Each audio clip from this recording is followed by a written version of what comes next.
Welcome to EBI's Screening News Update. The European Court of Justice, the equivalent to our Supreme Court, has struck down the 15-year-old Safe Harbor Agreement, calling it invalid. This ruling leaves thousands of American companies in a legal limbo. An updated version of the agreement was supposed to be finished last month, but now the court's decision means companies like Apple, Amazon, and even Facebook might not be able to transfer European citizens' personal data freely into the United States. The ruling affects any organization with international operations.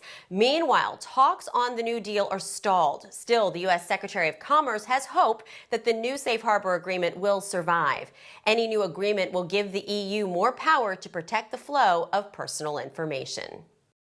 As with so many of the FCRA cases making the rounds these days, the plaintiffs in a proposed class action suit against Kohl's department stores allege the disclosure for an employee credit report used by the retail giant was faulty because it was combined with the rest of the employment application. They argue that the disclosure did not stand alone as required by the law, but rather was a part of the one employment packet. A California federal judge says the claim makes no sense whatsoever. Judge Joseph Sparrow found that the forms in question were, in fact, two separate documents with different titles and different form codes. The judge also says while the consent and disclosure forms did contain information such as the applicant's identifying information and state-specific items required by California, Minnesota, and Oklahoma, all of those details are allowed under the FCRA because they are all used to show that the consumer report would only be used for employment purposes. Even with the dismissal, the case is not quite over. The court is allowing the plaintiff to try again. Was the consent form that Chipotle job applicants had to sign for a pre-employment background check rolled up with lots of other stuff like one of their famous burritos?